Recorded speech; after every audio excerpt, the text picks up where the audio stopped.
Alhamdulillahi Rabbil Alamin.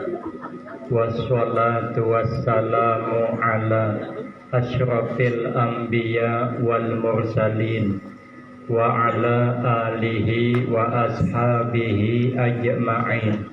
La hawla wa la quwwata illa billahil aliyyil azim. Rabbi shrah li sadri wa yassir li amri wahlul 'uqdatam min lisani yafqahu qawli amma ba'du fa aqulu wa 'alallahi tawakkuli. Ma'asyiral hadirin, jamaah yang saya muliakan, wabil khusus Bapak Kepala Sekolah Madrasah Aliyah Negeri 2 beserta seluruh majelis guru, tamu undangan yang sama-sama kita hormati dan yang kita muliakan. Kemudian terima kasih yang sebanyak-banyaknya saya sampaikan kepada segenap panitia dan pimpinan. Terima kasih atas kesediaannya yang telah memberikan waktu dan kesempatan kepada saya guna agar supaya dapat mengisikan dalam rangka memperingati kembali peristiwa lahirnya junjungan kita Nabi Agung Muhammad sallallahu alaihi wasallam.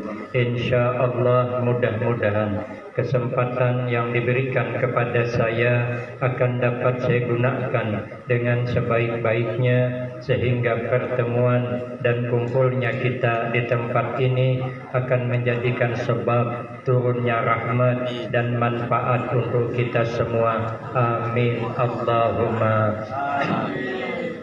Ma'asyiral hadirin, jamaah yang mulia, hikmah daripada mengagungkan hari kelahiran Rasul, sahabat Ali karramallahu wajhah mengatakan, man azzama maulidan Nabi sallallahu alaihi wasallam wa kana sababan liqiraatihi la yahruju minad dunya illa bil iman wa yadkhulul jannata bighairi hisab.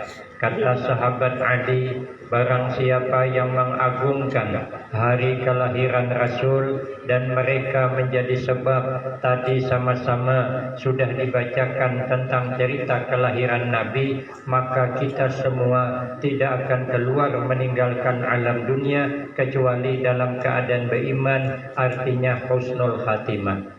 Cuman kata Imam Abu Hanifah, penyebab orang mati tidak husnul khatimah ada 3 macam.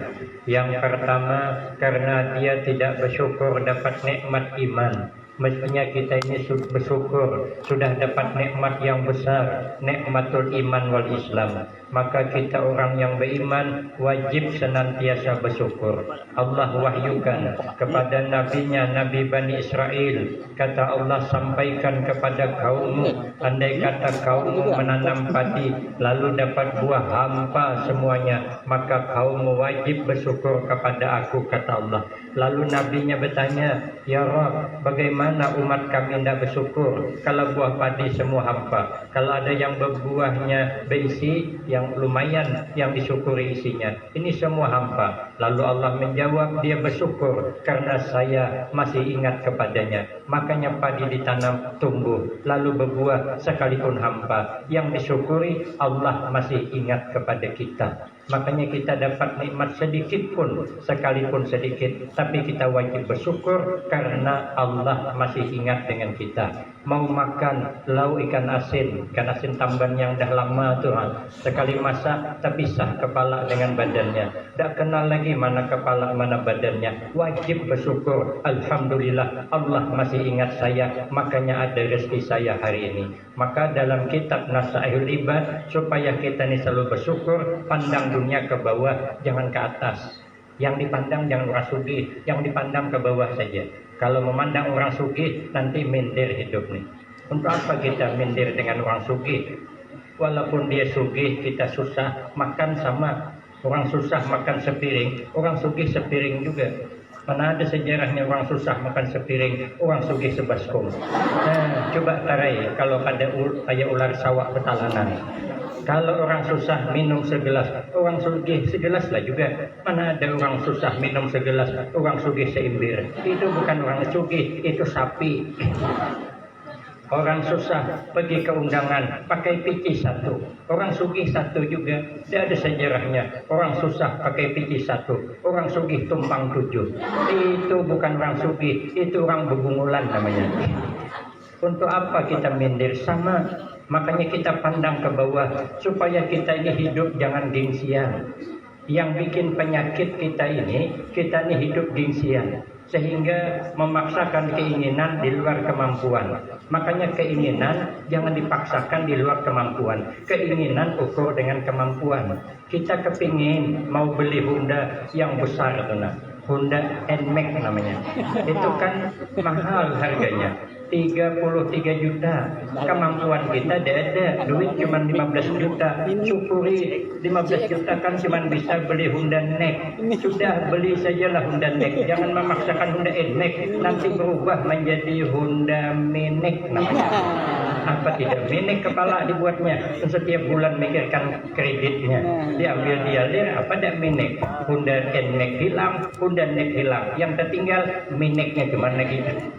Kita pinginlah makan lauk enak terus setiap hari. Siapa yang tidak pingin? Tapi kemampuan tidak memungkinkan. Pinginlah makan hundang galah yang kanal yang besatang lunak. Tapi duit tak punya, bisa beli hundang papai cuman sudah beli hundang papai. Pandang fungsi jangan gengsi, lah kan sama. Fungsinya sama. Orang makan hundang galah habis makan kenyang. Orang makan hundang lauk papai pun kenyang juga. Besok sama-sama sakit perut. Yang satu berhirak di parit 2, yang satu berhirak di parit 3. Hanyut ke Sungai Baung, terganding dua nih, bisa tidak membedakan mana hasil hundang galah, mana hasil papai. Nah, kita nih hidup gengsian. Untuk apa kita gengsi dengan orang sugih? Kadang-kadang orang sugih itu minta maaf, ada yang banyak hutang di bank. Tanyalah dengan orang bank. Yang banyak hutang itu orang sugih atau orang susah? Tanya ke Bank BRI sana. Yang banyak hutang di bank itu orang sugih. Kenapa orang susah tidak punya hutang? Karena kita yang susah tidak berhutang, ada hutangnya. Orang sugih bawa sertifikat keluar duit 100 juta. Awak bawa surat nikah menolak tuh. Kalau ada tanyalah, bisa tak Pak pinjam duit 100 juta di bank surat nikah? Mana bisa? Makanya kita orang susah dan punya hutang. Makanya tidurnya pikiran nyaman. Kalau sudah berbaring langsung tertidur, pintu pun dah berkunci dah. Untuk apa dikunci? Percuma. Kalau ada kucing berkelahi tertumbuk, bungkas pintu. Apa yang dicuri maling di rumah kita? Ada takut kehilangan. Ada dapur haram sebuah, itu pun diikat dawai dah. Kalau diangkat dapurnya tertinggal pantatnya, mana bisa dipakai. Aman. Kalau orang sugih, ya Allah, apalagi tinggal di kampung, baru beli pompong pula. Ada kekalutok bunyi pompong, lakas nyintirna, batu 6 itu disintirkan. Coba kalau orang susah, kekelutuk pompong liwat dah masalah. Kenapa? Dia tak punya pompong, cuman ada punya jungkong satu. Itu pun betingkulok di bawah kulong. Itu dah bisa diturunkan, dah bisa dicuri. Ucurnya aja 4 butir. Kalau diturunkan belum dimasuki karam dah. Enak jadi orang susah. Makanya kita ni jangan gengsian. Hidup selalu bersyukur. Yang kedua, penyebab tidak husnul khatimah karena tidak pernah takut mati. Makanya kita ini sesekali takut mati. Katanya diceritakan dalam Al-Quran, orang yang hendak mati rata-rata minta ditunda. Rabbi lau akhartani ila ajalin qarib. Ya Tuhanku, cobalah mundurkan sedikit kematianku ya Allah. Aku belum siap sekarang. Saya pernah mengalami dah. Saya ni pernah hendak mati cuman terjadi. Pergi undangan ke Pangkaduri, peresmian Bapak Kepala Desa, pelantikan siang, malam pengajian. Saya pergi, ombak kuat, hari mendung, hendak hujan, angin bertiup kencang, gelombang putih, botnya syarat pula. Saya hendak ada jadi, malulah saya kalah dengan supir tawakalnya. Masuklah saya ke dalam bot, keluar Kuala Tungkal, dibantai ombak, menyambuk basah kami di dalam bot. Perempuan menangisan dia, aku tidak, malas nangis. Jadi kata perempuan, balik supir tidak mau berbalik karena kalau putar balik lebih berbahaya. Langsung sampai dekat Pangkaduri, dihempas ombak itu patah sauknya sebelah. Berteriak, supir yang berteriak. Kata supir, diam, jangan ada yang bergerak. Akhirnya di dalam itu terdiam semuanya, berpelukan berdua-berdua. Aku cuman lagi yang ada berpelukan. Lah siapa yang berpeluk aku dewean? Adalah perempuan di sebelah saya, tapi Tuhan. Akor mereka nang Tuhan baik adek. Makanya kita ini sesekali takutlah mati. Nang kedua, nang ketiga, hidup jangan suka menganiaya orang, jangan suka menzalimi orang, tapi permudahlah urusan orang, berbuat baik kepada semua orang, mudah-mudahan husnul khatimah. Lalu apa tujuan kita? Mengenang kembali cerita kelahiran Rasulullah, tentu mengharap syafaat. Lalu apa tujuannya kita mengenang kembali kepribadian Rasulullah? Tentu untuk menjadikan Nabi uswatun hasanah. Karena Nabi itu contoh tauladan yang baik. Tadi sudah dibaca, wa kana sallallahu alaihi wasallam ahsanan nasi khalqan wa khuluqan. Nabi itu paling baik kejadian dan akhlaknya. Bukan akhlak saja, tapi kejadiannya paling gagah.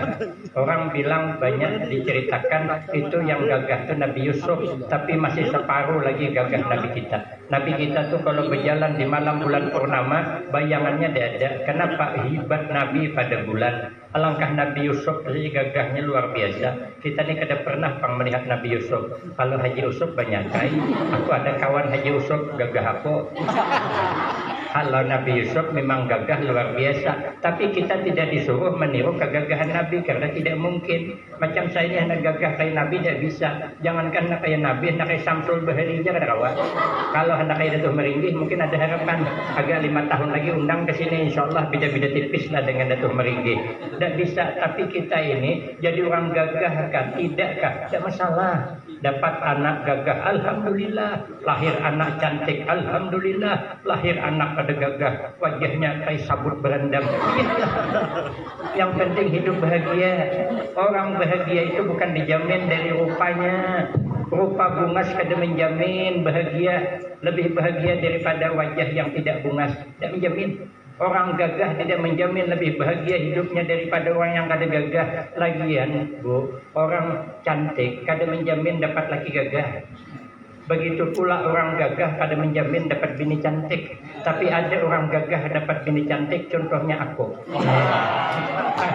Aku orang bilang Afgan, orang yang bilang bukan aku. Dari Pekalongan teleponnya, aku bergambar pakai kacamata mirip Afgan seteja. Jadi aku penasaran naik, utarai kasih videonya di TV itu, melihat Afgan bernyanyi pakai kacamata agak berlubang pipinya. Judulnya Kehilangan Cintaku, perhatikan dasar mirip. Lagian buai, bisi laki gagah tuh belum tentu lebih bahagia daripada perempuan yang diisi laki kada gagah, kada menjamin. Kadang-kadang yang diisi laki gagah bisa jantungan. Hanya dikuhihingi orang laki merawat dah. Coba kalau laki kada gagah dipandiri orang git marah. Aku gin telanjur narai jadi sudah. Nyaman, tenang hidup. Kalau laki gagah di malam minggu, habis mandi pakai baju bagus, bersamprot parfum ke sebelangka, bersuroi ke atas, tarik ke bawah, mirip rambut arwah abang Arapik, penuh dengan penuh, apa pergi dengan penuh gembira. Si istrinya mesti bertanya-tanya kemana dia. Jam 1 malam tidak pulang-pulang, gelisah istrinya. Lalu ditelepon HP-nya sekalinya, HP yang Anda, nomor yang Anda hubungi di luar jangkauan. Nah, dimatiinya. Berarti dengan siapa dia? Di mana dia? Sedang apa dia? Ada nyanyinya tuh, nyanyi Ayu Teng Teng. Lalu menunggu suaminya pulang, ambil gelas minum, soalnya terlepas gelas pecah. Pertanda apa ini? Itu ada di film Indonesia. Saya biasanya melihat itu kalau bininya megang gelas terjatuh pecah, pasti suaminya bersama wanita lain di luar sana. Kenapa aku tahu? Karena aku nonton film Suara Hati Istri. Nah, begitu ketahuan timbullah lagu Ku Menangis. Aku nonton ya. Coba kalau suami kada gagah, aman. Jangankan jam 1 kada boleh, 2 hari kada boleh, kada masalah. Yang penting kiriman datang. Tapi kita kada meniru itu. Yang penting akhlaknya. Nabi itu khuluquhul Quran. Akhlaknya Nabi itu Al-Quran. Nabi berdakwah. Kenapa sukses? Pertama, Nabi itu berdakwah mengajak orang ramai untuk beriman kepada Allah. Sukses karena pertama, Nabi memiliki lemah lembut, tidak kasar. Makanya Nabi itu apabila bercakap, idza tahaddasa tabassama. Nabi kalau bercerita mesti Nabi tersenyum. Idza takallama faka'an namad duru yasqutu min zalikal kalam. Nabi kalau bercakap, keluar dari cakap Nabi bagaikan mutiara. Orang tidak ada yang tidak suka dengan cakap Nabi. Makanya kiai saya berpesan, kamu katanya kalau hendak mengembangkan ilmu, hendak mengajarkan ilmu, pertama harus ikhlas, yang kedua jangan kasar. Kita tidak boleh kasar. Kenapa? Karena kita tidak tahu yang hadir ini siapa yang paling dekat dengan Allah. Tidak tahu kita. Ini yang hadir ini tadi malam siapa yang sembahyang tahajud. Saya ngaku malam tadi kada sempat saya. Karena saya kelelahan. Kesana kesini, saya ini tuha di jalan. Jadi saya tidak sempat sembahyang tahajud. Bangunnya subuh baru bangun. Jadi tidak sempat bangun tengah malam. Karena ada orang mulia kadang-kadang menyembunyikan kemuliaannya. Kadang penampilannya sederhana tapi ilmunya luar biasa. Macam Gus Dur. Gus Dur itu penampilan sederhana tapi ilmunya luar biasa. Diundang di Pekalongan. Beliau datang pakai pesawat helikopter, disambut pakai mobil sedan. Orangnya ribuan yang menunggu. Sekali keluar di mobil sedan, sekalinya beliau pakai baju tangan pendek, kemudian pakai celana panjang masuk ke dalam, kopiah halang ulang tuh. Tapi Habib Lutfi mengejar pakai jubah, mencium tangan Habib Gus Dur, dibawa masuk. Sekalinya ceramahnya judulnya apa? Judulnya 3 pertanyaan 1 jawaban. Itu cuman judulnya. Judulnya kenapa gigi sampai sakit. Yang kedua kenapa rumput sampai tinggi. Yang ketiga kenapa bini maka betianan. Jawabnya cuma 1. Kata beliau terlambat mencabut. Kupikir betul juga. Kalau gigi itu cepat mencabut dah sempat sakit. Kalau rumput itu cepat mencabut dah sampai tinggi. Yang ketiga aku udah berani nyebut. Itulah tingkatan saya. Santai orangnya tapi ilmunya luar biasa. Kata Ki Hasan Basri itu ilmunya Gus Dur itu Al-Quran beliau hafal. Beliau itu Gus Dur 1000 nomor HP hafal. Saya nomor HP dewek cuman hafal. Nomor HP orang rumah enggak hafal. Jadi kita ini termasuk ada cerdas. Pada Gus Dur itu cerdasnya bukan main, tapi menyembunyikan kehebatannya. Tak mau menampakkan kehebatannya. Itu kalau dalam bahasa tasawuf namanya humul. Humul artinya menenggelam. Pangkalan ha bukan pangkalan ba. Kalau pangkalan ba bungul. Ya antara dua aja orang berdiam tuh antara dua. Ada humul bungul. Itu Gus Dur. Jadi kita nih tidak boleh kasar-kasar kata beliau. Nanti kalau kasar-kasar, kalau hebat orang malu kita. Yang kedua, Nabi itu berdakwah berhasil karena Nabi itu pemaaf. Karena apa yang disampaikan belum tentu dipakai orang. Orang tidak semua suka dengan kita, tidak semua. Makanya kadang-kadang jangankan orang, kita bercakap baik dengan anak saja belum tentu dipakainya. Kita berteruan menasihati anak, nak jangan keluar malam nak ya. Sekalinya belum malam keluar dah, balik malam. Kata mamanya ngapa nak kau keluar malam, kan mama sudah bilang tak boleh keluar malam. Saya mak katanya bukan keluar malam, saya keluar petang tadi, cuman baliknya malam. Itu kan parah lagi. Kata mamanya ayolah kalau kena keluar malam tapi balik jangan tengah malam, bantainya pagi baru balik. Nah, kata mamanya ngapa kau balik pagi lah, mama ada boleh kan pulang tengah malam, kubuhin pagi lah. Itu kan parah lagi, tidak dipakai. Makanya jadilah orang pemaaf. Nabi itu ahlaman nas wa asja'an nas. Nabi itu penyantun, lapang dada, mudah memaafkan. Padahal Nabi paling berani. Nabi disakiti di Taif. Nabi mendoakan Allahumma gfir li qaumi fa innahum la ya'lamun. Nabi mendoakan ampunan. Makanya Imam Junaidi rahimahullah datang kepada Imam Khatim Al-Asam minta amalan.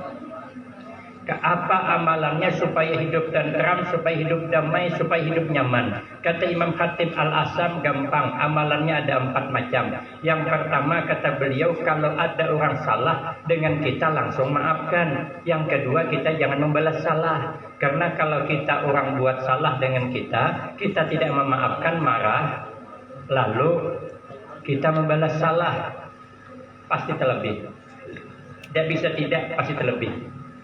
Ada kisah orang dari kampung, rupanya pergi ke Tungkal, bergantung di Jerambah, di pelabuhan bergantung. Musim durian, orang tua ini beli durian, pasang kajang, makan durian dalam kajang, pumpung digantung di Jerambah. Rupanya asik makan durian, ada pumpung baru datang, terliwat laju, numbur pumpungnya. Akhirnya terjatuh orang tua di pumpung nih. Dan terjatuh, duriannya pun terkipai. Marah dia. Ngapa kau tumbur pumpung saya? Kata yang numbur, biasalah mas, kayu sama kayu berhantam. Nah, berdiamlah dia. Marah dia, ambilnya kulit durian tuh, sapukannya ke muhanya. Kata yang menumbur, ngapa pak kau sapukan kulit durian ke muha saya? Biasalah pak, kulit sama kulit berhantam. Ya, tapi kan lain kulitnya. Kalau tadi kan kayu sama kayu, betul. Ini kulit sama kulit, tapi lain. Yang satu kulit muka, yang satu kulit durian. Mana musuhnya? Kan terlebih dan membalas. Kalau tadi kan cuma perahu yang rusak. Ini muha kawan rusak. Ada di daerah sana. Bergurau cuman asalnya, tapi dia marah, tidak memaafkan, pisau mainnya. Jadi dia ini punya istri 4 orang. Tuh ada. Aku nih katanya usaha hendak beranak puas dah. Aku kawin pertama katanya tak dapat anak, kawin lagi aku yang kedua tidak dapat juga, kawin yang ketiga tidak dapat juga, yang keempat nih tidak dapat juga. Memang nasib aku kada beranak, katanya. Apalah ya amalannya supaya dapat anak? Ada orang yang menjawab, anak muda, gampang nih ay, katanya amalannya, pawahkan. Iya, pawahkan dia katanya dengan kawan. Marah dia, balik dia. Asli ngambil pisau, apa adanya betul orang mahalat. Pada kawan cakap sedikit cuman, pawahkan cuman. Sekali dia membalas pisau mainnya. Makanya kalau kita membalas salah, pasti lebih. Makanya nang bagus itu kita selalulah berbuat apa nang disukai orang, jangan berbuat apa nang tidak disukai orang. Bolehlah ibu-ibu praktikan dalam rumah tangga. Ibu jangan berbuat apa yang kada disukai suami. Apa yang kada disukai suami, ibu tidak boleh membanding-bandingkan suaminya dengan suami tetangga. Jangan. Itu rawan mangkuk terbang lewat jendela. Iya. Bapak ini katanya lamanya bekerja tidak berhasil. Coba lihat laki inor sebelah. Marah dia, cobalah try dibanding-bandingkan. Begitu pula bapak-bapak tidak boleh memuji istri orang di depan istri sendiri. Itu rawan kecelakaan. Saya ada kawan kiai, kawan saya punya pembantu perempuan cantik, cuman tidak rapi. Kata kiai itu terus terang mak, saya walaupun cantik kalau tidak rapi tidak suka, saya tersinggung istrinya. Bilang istrinya, coba ulang sekali lagi pak, ngomong apa tadi? Tidak berani lagi dia ngulang. Cerai ngulang cintong di tangan dah. Kalau tidak melatoi ke kepala. Itu istrinya kiai itu, apalagi istrinya Pak RT. Makin lagi. Jangan coba-coba memuji bini orang. Kalau tidak memuji, puji je bini dewe. Bilang sama istri kita, dik, indahnya bulan tak seindah wajahmu. Padahal gelapnya minta ampun. Yang bagus itu kita berbuat apa yang disukainya. Suami berbuat apa yang disukai istri, istri berbuat apa yang disukai suami. Kalau istri hendak beli jilbab, belikan. Dia nak beli baju seragam, belikan. Dia nak beli gelang, belikan. Dia nak beli kalung, belikan. Asal ada duitnya. Ibu-ibu begitu pula, apa keinginan suami turuti. Dia nak minum kopi, bikinkan. Dia nak makan limping, limpingkan. Dia makan cincau, cincaukan. Dia nak kawin lagi, kawinkan. Ada kisahnya. Kisahnya orang ini nak berbini 2, tapi takut sama bini. Bukan takut sama bini dah, bininya lebih berani daripada suaminya. Hendak berbini 2, cuman nang Tuhan ini panjang akalnya, pura-pura gering. Seminggu 2 kali sakit, seminggu 2 kali demam, berkelumbun dia. Kata istrinya, apanya ayahnya nih? Gering aku katanya. Gering apanya? Gering pang. Kayak suara orang pembengis, suara sungai Sarin. Aku melihat di YouTube ada. Nang pura-pura gering dah. Kata istrinya, gering apa ayahnya? Gering pang. Biasanya ada garing, kata mamanya, kata bininya, ini seminggu 2 kali garing. Kalau kok abahnya nih ada nazar henang belum dibayar. Kata si suaminya, iya, aku ada nazar tapi belum dibayar. Kata si istrinya, ngapa kada dibayar? Bayari, aku kada wani wan kau, katanya. Ngapa takutan? Bayari ha, mun kau kada nang bayari, kina aku bayari akan. Tapi kan jangan cari, ya Allah abahnya, untuk apa aku cari? Kalau untuk kesehatan abahnya, apa yang tak bisa kulakukan? Nah, suaminya mantap udah, berarti bermain kartu masuk sak tuh, tinggal mak cuman lagi game lah pokoknya. Akhirnya apa kata suaminya? Aku nih katanya ada nazar hendak berbini 2. Kata istrinya, ngapa baru bilang? Orang bilang dari kemarin, tinggal tunjuk mau yang mana. Senang suaminya, ambil baju nak berangkat. Katanya sini dulu sebentar dulu, tunggu aku masak perang panjang dulu. Kata suaminya, untuk apa parang panjang bu? Aku udah bilang, kalau kamu mau kawin lagi tinggal tunjuk. Tunjukmu yang ditinggal, tunjuk ditinggal. Aduh kata suaminya, kalau tunjuk saya ditinggal, putus bu. Sakit saya, kata istrinya, sakit pak telunjukmu yang tertinggal, tidak sesakit aku yang kau tinggalkan. Wanita mana yang tidak terluka hatinya kalau melihat suaminya bersama wanita lain? Itu juga ada di film Indosiar. Ujungnya pemenangis lagi. Aku saking menonton Indosiar, orang rumah marah dia. Cabutnya TV itu, antarnya ke Pembengis sana di pondok pesantren Pembengis. Jadi aku setahun lebih tidak ada melihat TV. Cuman tuh film-film lama saja masih.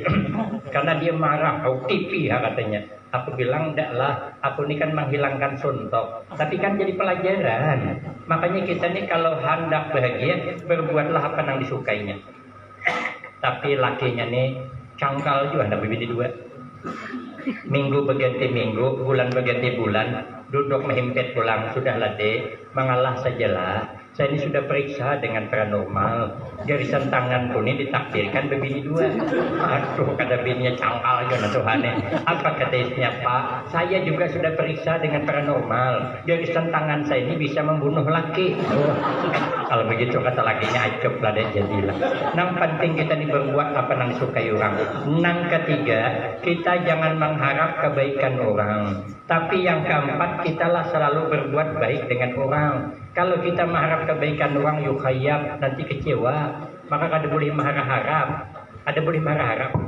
Saya pernah mengharap. Saya kan diundang ke Subang Tungkal. Subang Tungkal itu kan makanannya, kalau ikan nyebrang piring, kepalanya sebelah sana, buntutnya sebelah sini. Kalau undang dalah, satangnya termasuk ke dalam talam. Ayam itu belah 2, bebaring di piring dong. Aku dia ngibit ngeri, aku kalau terbang belum.